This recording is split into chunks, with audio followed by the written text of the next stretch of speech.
Good evening, and welcome to our Tuesday Talk webinar. My name is Susan Brown, and I am the Associate Director of Parent and Family Programs. It is our pleasure to be hosting this evening's webinar, Fall 2018 Housing Selection Process. This evening, you'll be hearing from Robin Golden. She is the Assistant Director of Housing Services. During tonight's presentation, you are invited to type questions into the Q&A pod, which is on the right side of your screen. Questions will be answered following the presentation. So let's begin our presentation. Welcome, Robin. Thank you for joining us tonight. Thank you, Susan. I'm happy to be here, and welcome to all of you joining us this evening. As Susan said, I'm going to talk about the selection process for fall 2018, so next academic year, over the course of the webinar. So the things that we're going to cover are the application process itself, some important dates and events, what the selection process will look like, how to understand the selection numbers, and what type of housing will be available, some keys to success, and then I'll take your questions at the end. So getting started, almost everything for this process is online in the Housing Online portal, and students access that through My Northeastern, which is the new MyNEU portal. And so the new screenshots are there. It's pretty easy to find. Students can use the search bar to search for housing online, or they can navigate to the residential services section. There is a favorite option where they can favorite things. We would recommend that they do that. And in Housing Online is where they will complete their applications. And so moving over to the important dates. Applications are going to become available on December 14th. And this applies for students who are here on campus right now and also students who are abroad, whether it be their first semester at NUN or they're returning students at an international co-op or studying abroad. Any type of student can access the application beginning December 14th. An email reminder will go out on that day to students and family members letting you know about the applications becoming available.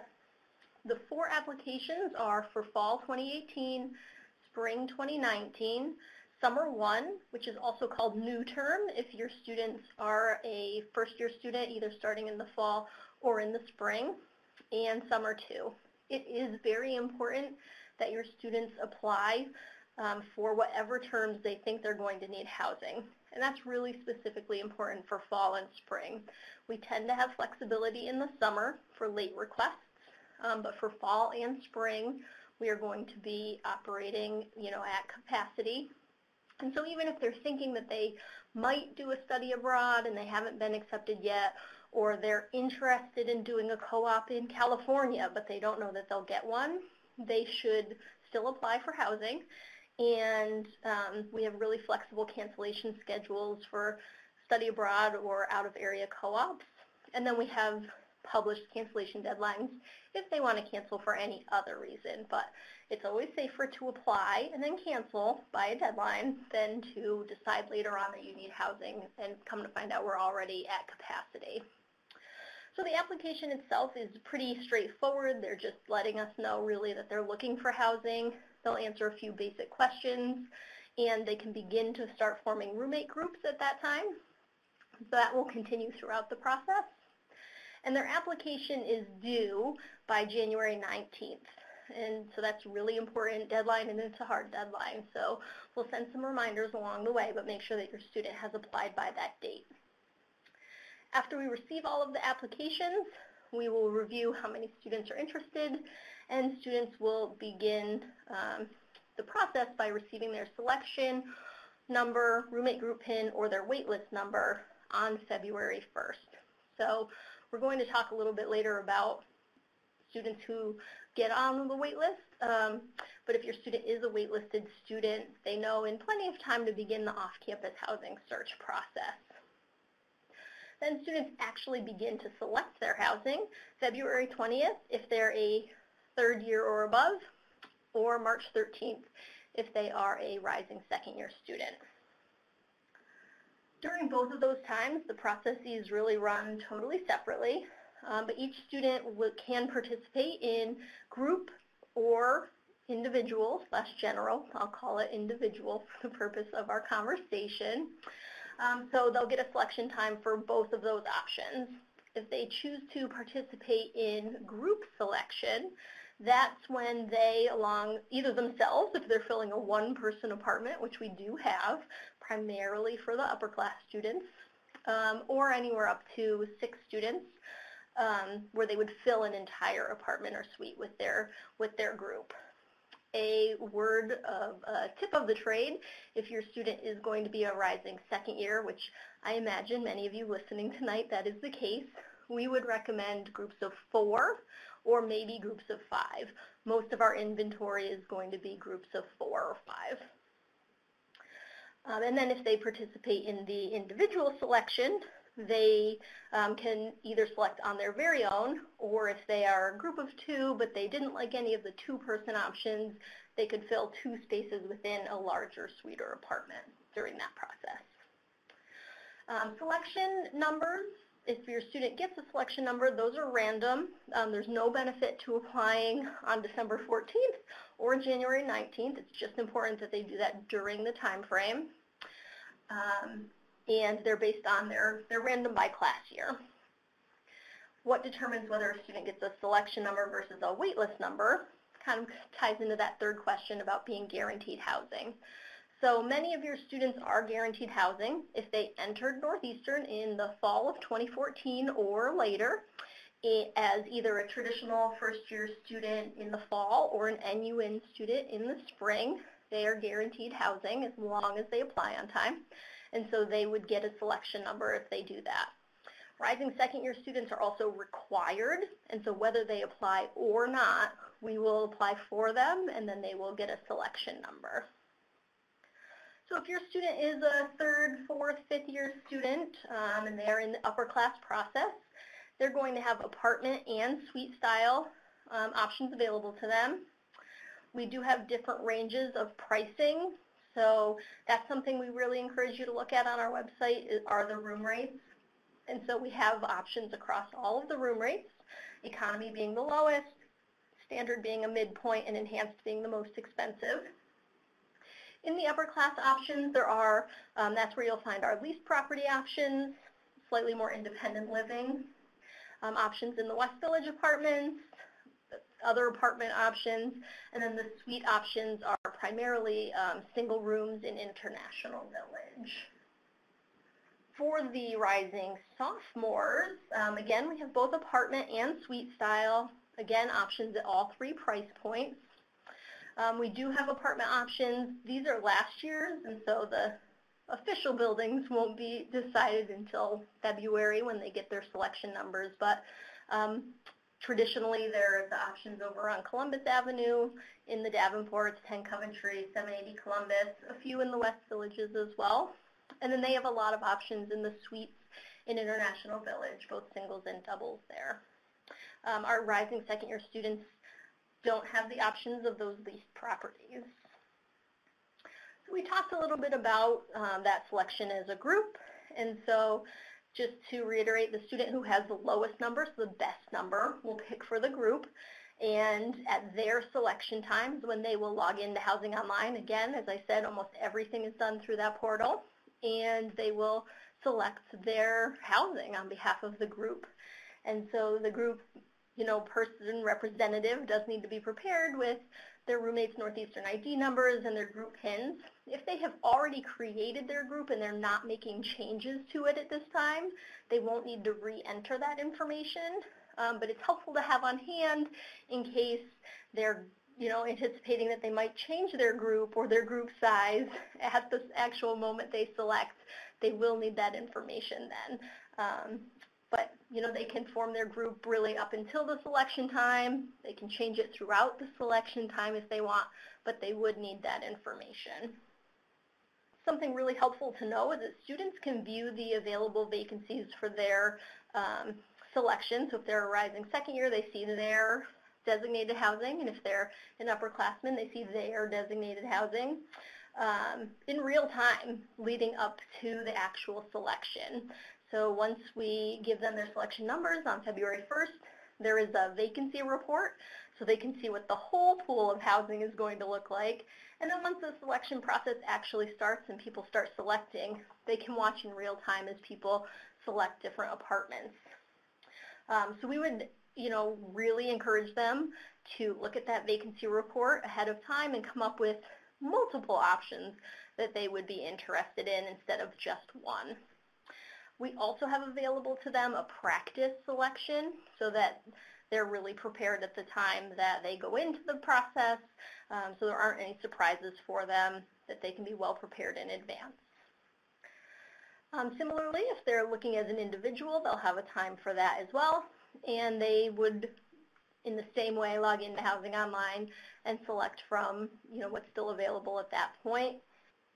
Again, they have access to that same vacancy viewer, same practice tutorial. Every student can go in and do that, whether they think they'll be a group leader or just a group member or going in on their own. And then we have options for what happens after selection. So we know from history that at the end of our selection process, in both of them, both for rising second years and for upperclassmen, there will come a point where students don't find what they're looking for. They had their heart set on something else and that option is no longer available, or there's nothing available for their particular group size and they don't want to make adjustments to that, whatever the case may be. And so we will have a percentage of students who go through our after selection options. And so we have two different options for that. The first being a secondary selection, and that will occur in late May or early June, and we'll publish the date a little bit later on.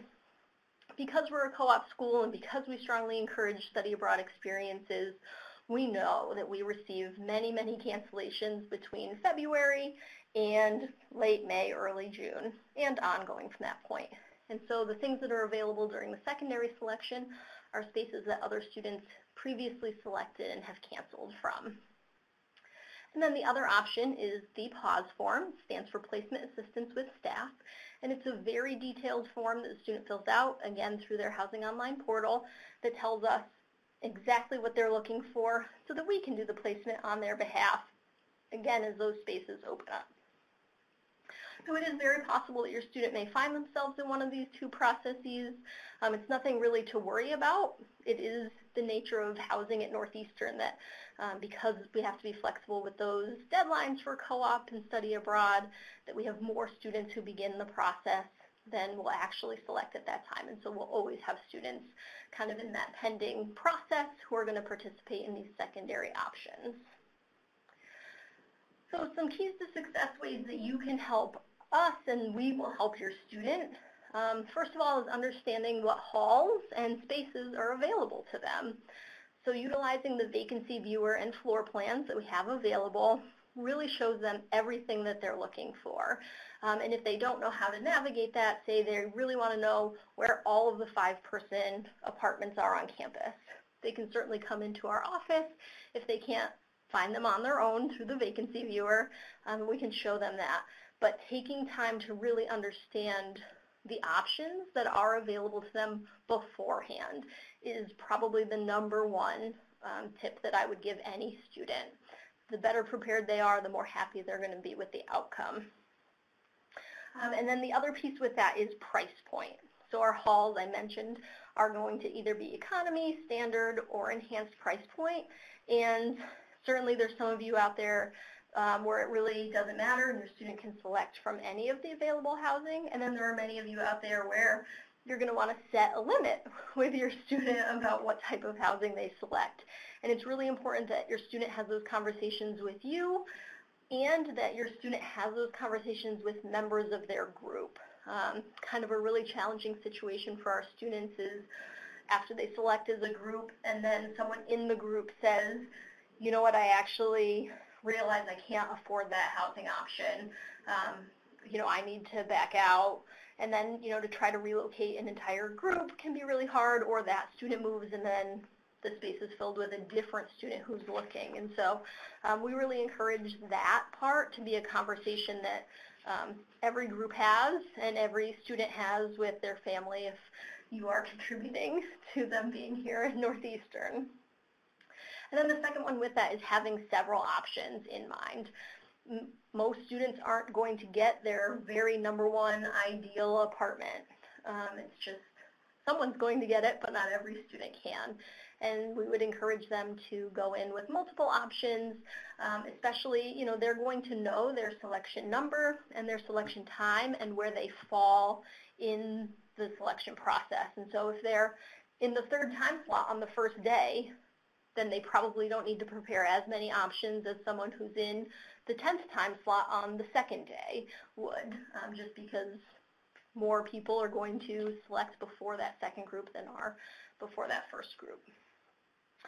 Having a selection number guarantees your student a space on campus. It does not necessarily guarantee them their top preference.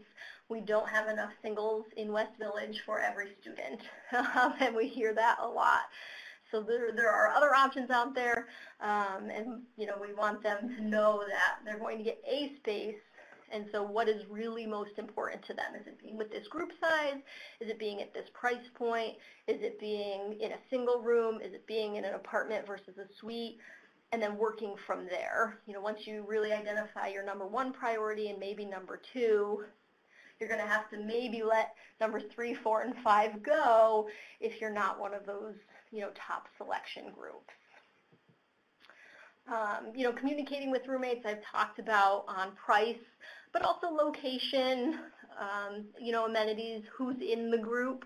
The students have plenty of time to iron those things out before we get to their selection, either in, late February or mid-March. So we would encourage them to use those weeks ahead of time to iron those things out with the roommates. Don't wait until it's their selection time and they're sitting in a room having an argument with each other about, they thought they were on the same page and they really weren't. We do a lot of information sessions, and so we would encourage the students to come to them, particularly if they are a rising second-year student and have never done this process, or if they're a rising third-year student, because it's going to be their first time going through as an upperclassman versus a required second-year student, because what's going to be available to them is going to be very different. And so, any student is welcome, but those two groups in particular, we would really recommend come see us. So we do information sessions in many of the residence halls, and so they'll be published and advertised for the students. We also typically visit some student organizations like SGA and RSA, and then we have open walk-in times at our office as well for a more personalized, one-on-one conversation with a member of our staff and a laptop to kind of walk them through that Housing Online portal, show them what they're looking for, answer any questions that they have. We really would rather talk to every parent and every student if possible, because we truly believe that the more educated our students are about the process, the more smoothly it goes for them and the happier they are with the outcome. So if they have any questions and they can't do any of those things, we're also available via email, via phone, via just walk-in, even outside of our published walk-in times. And so we're very accessible. If they think they understand something, but you don't think that that's what you heard, ask. Let us know, and we're happy to speak with anyone about that. So this is how you can stay connected with us. So our phone number is there on the top. Again, we are open Monday through Friday, Monday and Thursday until 7 p.m., Tuesday, Wednesday, Friday until 5. A lot of information is on our website, so a lot of the things we've talked about here are going to be on the website. Obviously, general information about the buildings and the rates are on our website. So that's another really great resource for you and for your students. Our email there, housing@northeastern.edu. And then on social media, we're connected via Facebook, Twitter, and Instagram.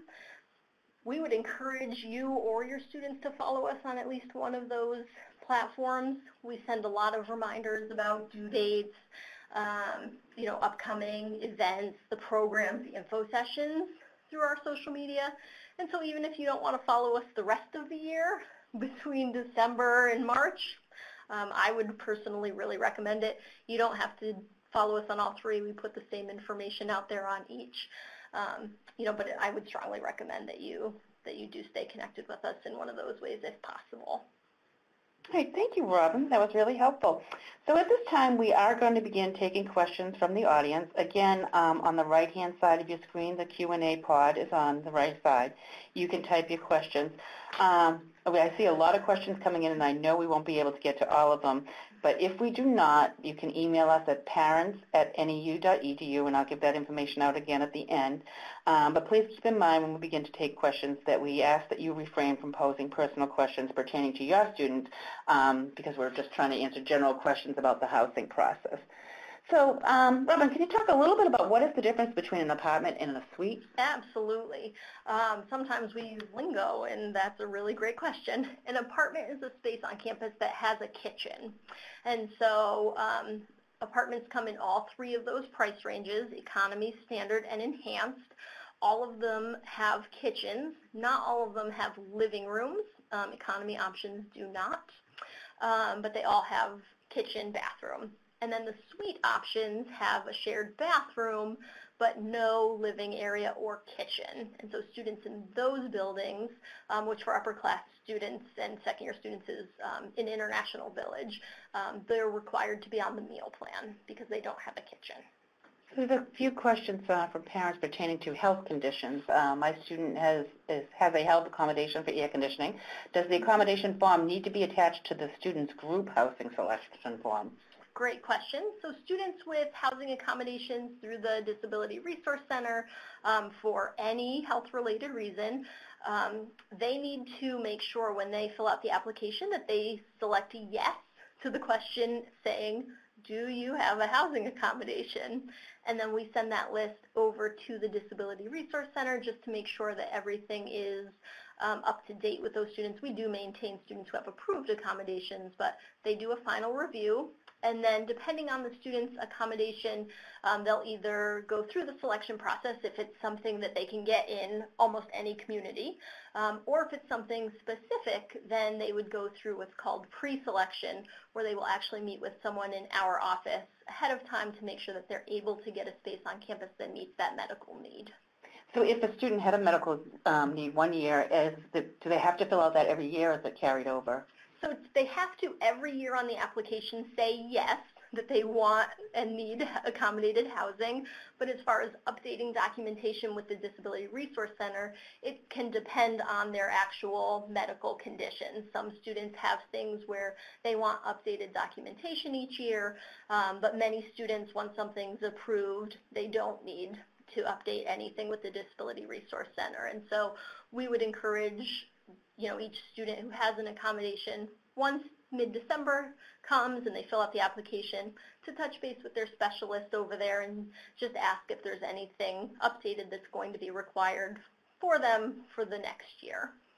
A couple of questions about the new residence hall building. I know we're excited to be opening that on campus. Can you talk a little bit about what that will look like and where it's located and how many beds the new residence, not this year opening, the next year? Next year, so fall 2019. Yep, that's correct. Okay. I think some people think it's going to open this year, but it's not. Right, so the new residence hall over by 10 Coventry on Burke Street is going to be opening for fall 2019. And so I have to be honest that we don't have a whole lot of details yet.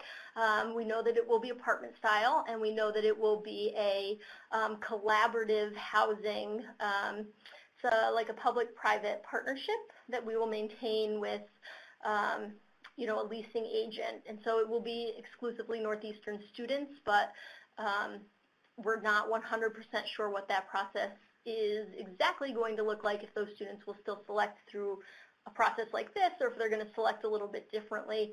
Those details will be ironed out in the year and a half to come. Okay. Are lottery numbers based on credit hours? So they are... Are they or aren't they? I guess is the question. Right. So they're determined by class year, and class year is based on, credit hours. So in that way, yes, but they are then random within a class year. So, if a junior with 10 more credits than another junior, that doesn't mean they get a better selection number. It just means they're within the group of, third or fourth year students wherever they fall. A little bit about the group selection. If your student is in a group and does not get a housing number, can she still be included in the group? Good question. No. So students who do not get a selection number, whether that be because they didn't apply on time or because they were someone who got a wait list number because they're not guaranteed, they are not allowed to participate in either the group or the individual selection processes. They would be on the wait list. And so we are only able to house those students if we have more cancellations than are anticipated, and we often don't know that until many months after the selection process happens, which is why we encourage those students to pursue other options, and we have the off-campus student services office here on campus who are a great resource to help students with that. You talked a lot about the economy and the price ranges. Where can parents find that information? Yes, so I'm going to skim the website off the top of my head, but if you go to the housing website and at the top of the page on the right, there are 3 options. The first one I think is residential life, the second one is housing services, and the third one is contact us.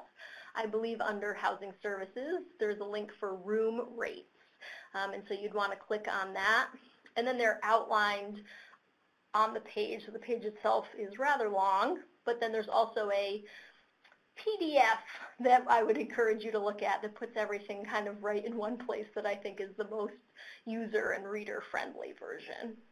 This is a great question. A parent is asking, my student's roommate has a friend that they're applying with, but they're also applying to be an RA. So when do RA applicants find out if they've been accepted, and then what happens to that group? Yes. So RAs, how it fell last year and how it will fall this year, I think are going to be slightly different. Last year, RAs found out right in between the 2 processes, and so if they were an upper class student, they still went through the process, and if they were a second-year student, they didn't because they knew in advance, and so we took them out of that process. This year, we think all RA candidates are going to be notified before the upperclassmen selection process begins, and so the group would have time in advance to make an alternate plan. So that process does wrap up right in mid-February. Is the process, the lottery process, any different for honor students? So the difference for honor students, overall, no, but if there's a group of students who are all honor students, we do have some designated housing for those students.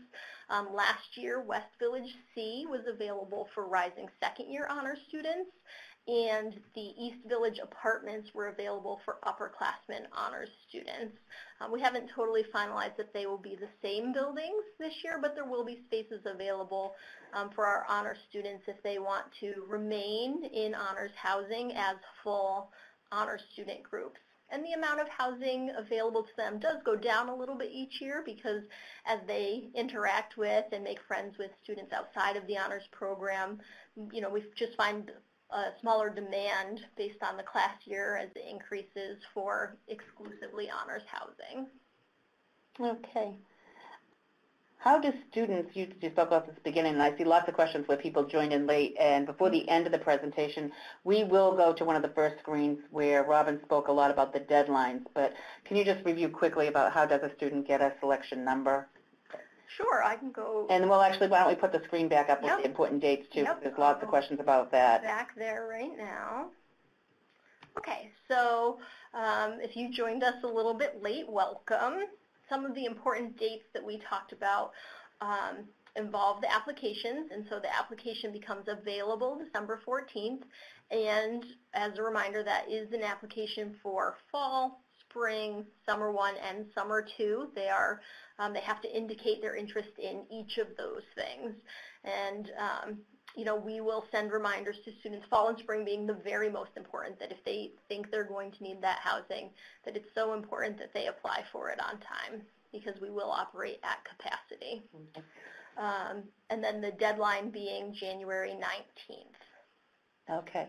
Question about co-op for next year. So if I'm applying now for co-op, let's say for the year January 2019. I had to stop and think about that for a moment. Do they need to apply for housing now? Yes. So as I mentioned, the first time through, for fall and spring, if there is a chance that they will need housing, we would recommend that they apply for it. Again, we'll be at capacity, and so the best case scenario is they apply for spring 2019 housing, and then they get that co-op in California, and they need to cancel. That is totally fine. We have published cancellation deadlines for each term that are available on our website, and we would encourage you to be familiar with. So if a student applies for fall and spring, and then just wants to cancel because they want to live off campus instead, they can do that as long as they cancel by the cancellation deadlines so that they don't have any penalty, which we don't want, so we want them to be aware of the deadlines. But if a student cancels because they're going on a university study abroad or an out-of-area co-op, we're very flexible with that. We will take cancellations at any time as long as we get verification from study abroad or co-op about where they're going. And so it is always better that they apply and then cancel either by the deadline or just that they cancel. In the case of study abroad or co-op, make sure they notify us, as opposed to really hoping that they get that co-op, abroad or in New York or in California, and then they don't. And then they come to us after the fact and say, well, I didn't apply for housing because I planned to do this co-op, but it fell through. Because again, when we're operating at capacity, it's much harder, and we'll have several hundred students on a wait list by that time. So it's much harder to add a student in after the fact than it is if they apply and then just need to cancel. Sticking with the co-op themes here, if a student is doing a co-op in the Boston area, does the same thing apply? If a student is doing a co-op in the Boston area, we would expect them to maintain their contract with us because they can live on campus. So, they can cancel, again, by those deadlines at their own free will for any reason. If they're canceling for a co-op in the Boston area after the deadline, we would charge the cancellation fee, which we do have a process that they can petition, but because they would be able to live with us and maintain that contract that they're making with us, we do upfront charge the cancellation fee and ask that they go through that process if they wish to petition. So with the groups, back to that subject again, can it be co-eds and can they be mixed years? Great question. Yes and yes. So for the first question, we offer all gender housing to students of every class year, and all gender housing is for both students who are LGBTQ, gender nonconforming, gender queer, or students who just want to live with a mixed gender roommate group. And so that's one of those questions also on the application where they need to indicate their interest, and then we follow up on that interest with an agreement, making sure that they understand that once they're in all gender housing, their space is always all gender housing, and so if someone leaves the space, we can assign another student to that space. But yes, we have that available for our students. And then for mixed class years, that is also fine. And if those class years are mixed between the two selections, so say, 2 second years and 2 third years want to live together. Either the third years during their selection time can pull the second years into that type of housing, or the second years can pull the 2 third years in during their selection during their time. So, if that's the case, then the third years would be able to kind of be watching their groups, their options, and the second years would be able to watch their options. And so yes, they can do that. And then if they're third, fourth, fifth years of mixed class year, it would just be the student with the best time. So typically the most senior, class year standing of the group. In regards to space, when you talk about a suite being a single, is that the same as a double room, or a single is a single? Sure. So we have suites and apartments of different sizes. So say we have a two-person suite. That could be a double room, or it could be 2 single rooms. We could have 4-person suites that are 2 double rooms. We don't have any 4-person suites that are 4 singles. But if we're talking about apartments, we have 4-person apartments that are 2 doubles, 4-person apartments that are 2 singles and 1 double, and 4-person apartments that are 4 singles. And so that can be something that they're also looking at when they're reviewing that vacancy report, to really figure out what they're looking for. And so that's why we encourage them to really be looking at that in advance, and because there's different configurations amongst the halls as far as both size and then singles and double rooms within those apartments. So is there a difference between an enhanced versus standard room? The difference is yes, which is why they're a different price point. So when we're talking about enhanced suites or apartments, those buildings are air conditioned. They typically have elevators, and they're typically the most modern of our amenities. The suites do not have, as I mentioned, they don't have kitchens. They also don't have living rooms. If you're familiar with International Village or East Village, because they're very comparable, it's just the rooms that share the bathroom. The enhanced apartments mean that they have those things, so the most modern amenities, typically elevators, they have the air conditioning, they also have living room spaces. And then when we go down to standard for the apartments, those are the next back tier where they have living rooms.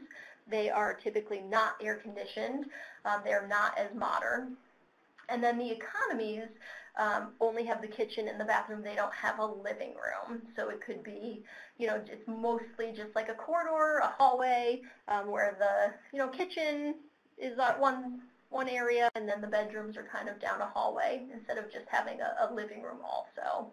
Often the standards and economies will be in the same building, and what's different is really the presence or absence of that living room space. Is there a time when deposits are due? I know we have the actual, so what would be the date of that? Deposits are really important, and I don't know why they're not on this important date. So once students get the selection number and roommate group PIN and all that on February 1st, if they are not a required student, so if they are a 3rd, 4th, or 5th year student who is not required, they have to submit a $200 deposit for each term. And the deadline for that is mid-February, right around the 15th. So they have about 2 weeks to submit those deposits to secure their space. And if they miss that deposit, then they lose the ability to continue on in the process.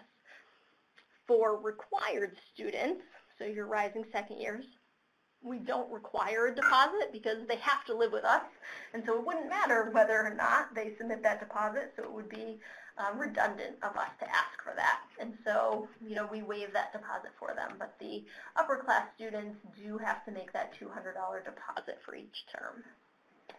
So I know we're sticking to fall 2018, but someone just asked us a question about the spring 2018. Is there a process to apply for a roommate for the spring 2018, or those students were already given a form, I believe, to fill out, correct?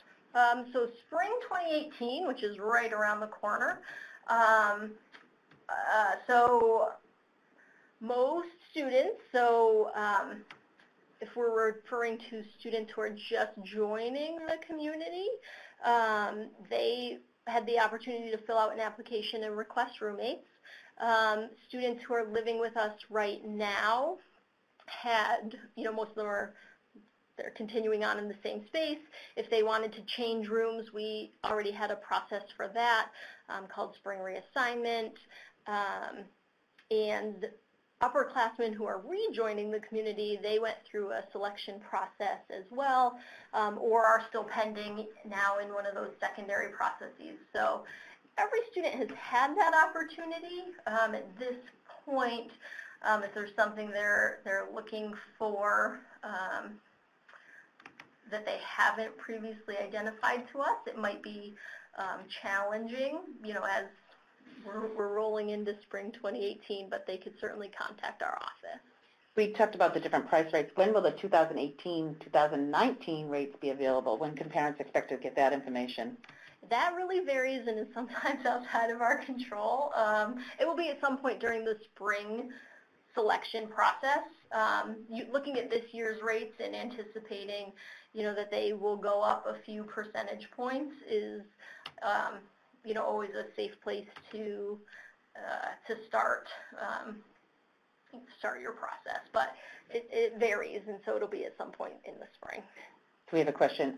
When a student fills out the application process, do they truly consider the student's sleep habits compared to the other student's sleep habits? I think parents are worried, will my student be sleeping when they should be awake, and will they get a roommate, that type of thing? Sure. So for this process, that's not really up to us.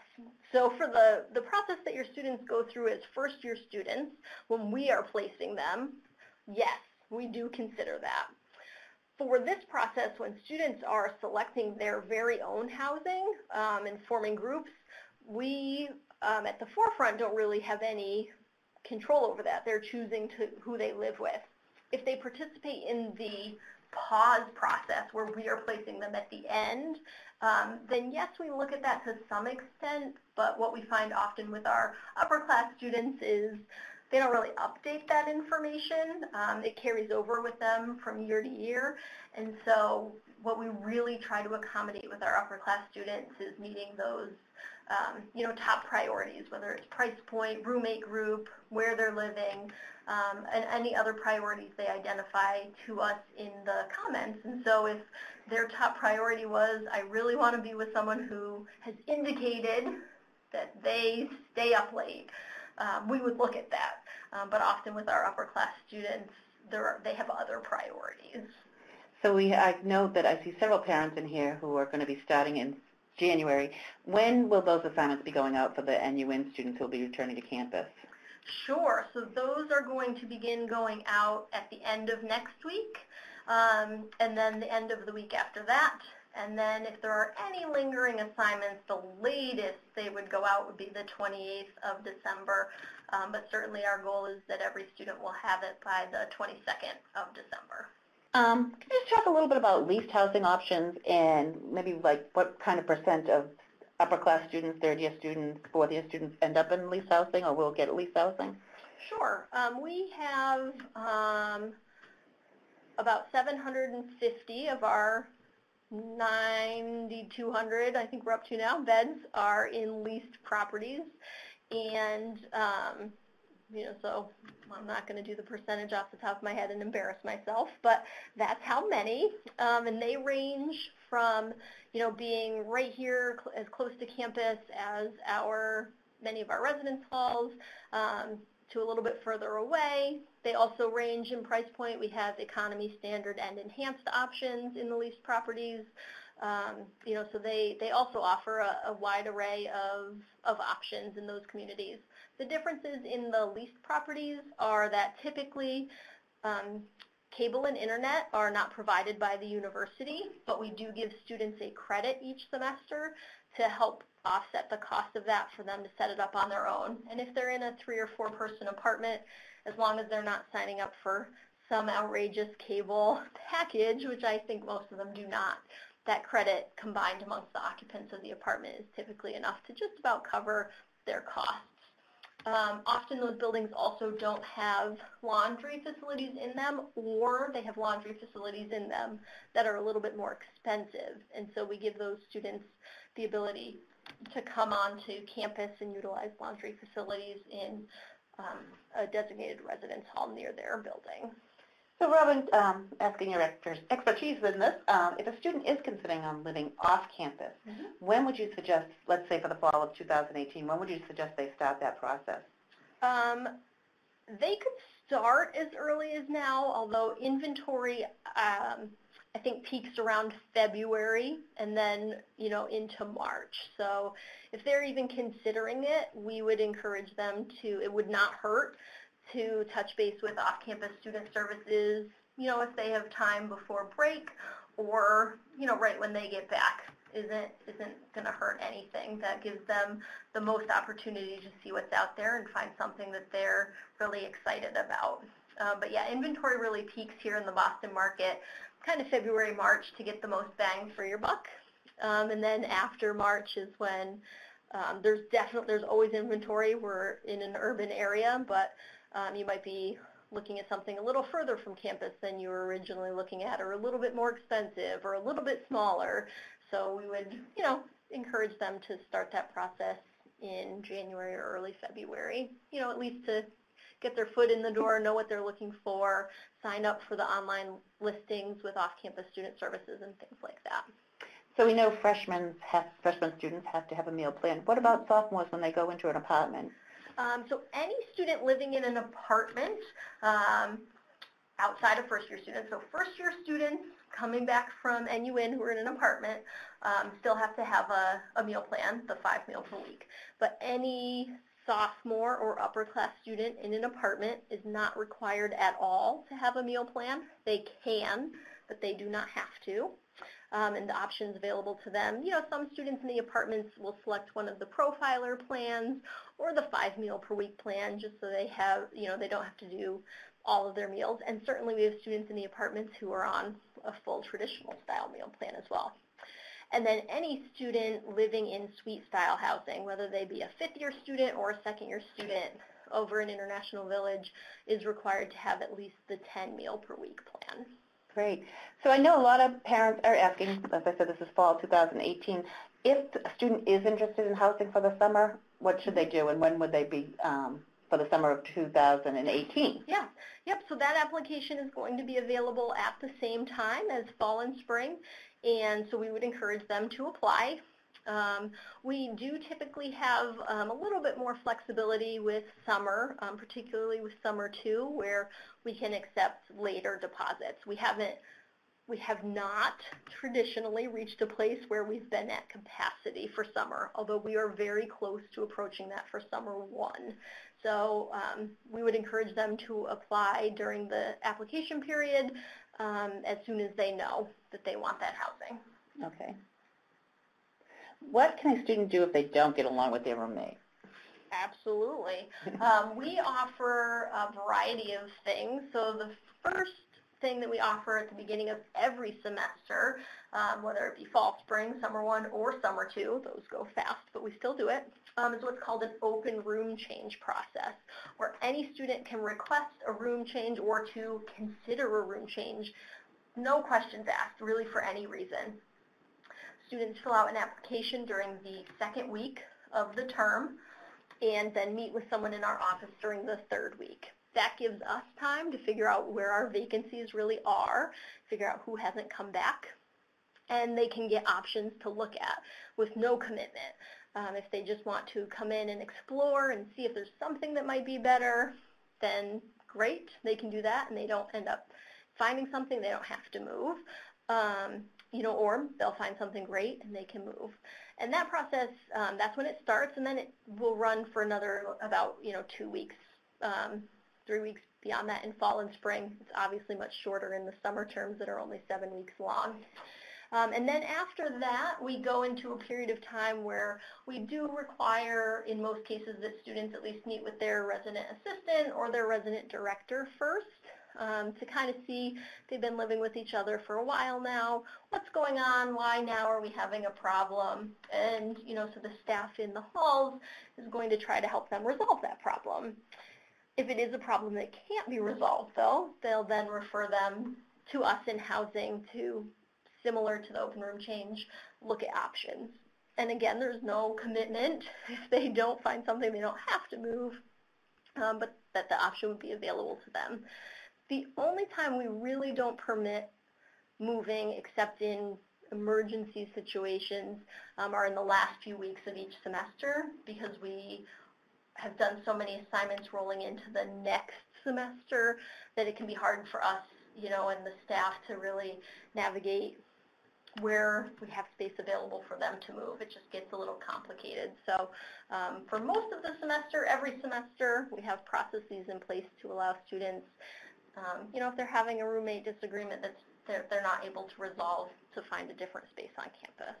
So we only have the time for a few more questions. I do want to, we have lots of questions of people asking if they could see your website information again, Yeah. and where they would look to find the different room locations and sizes. Remember you said there was a place to look for that. Sure. So on the website is where you'll find general information about the buildings. So what the different amenities are, what the pricing structure is, what size apartments are within that building.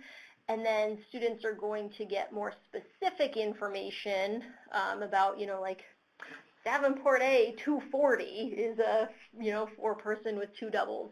They'll get access to that information February 1st through that Housing Online portal, but it's not too soon. If you want to start looking at the general information, you'd go to the website, and then again under that middle tab, the Housing Services tab, the very top link is Living on Campus, and that's where you'd find that information. Okay, so on the website too, was there also, I know some of our new parents are asking, is there a list of what to bring and that type of thing? Is that on Yes, there? there is.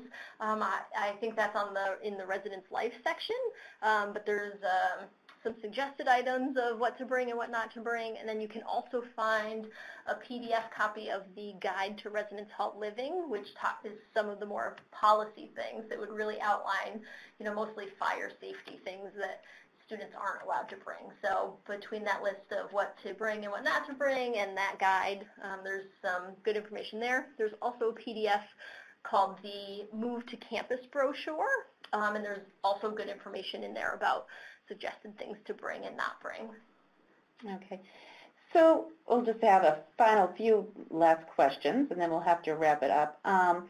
What if a student is not in a group and it's just a single? What's the process that they should? I know you spoke a little bit about single students, and can they go with a group or be assigned a group, or do they just? Yeah, so if they're on their own and they are not picking as part of a group, first of all, they would have the option if what they're looking for is a one-person apartment, it's like a studio.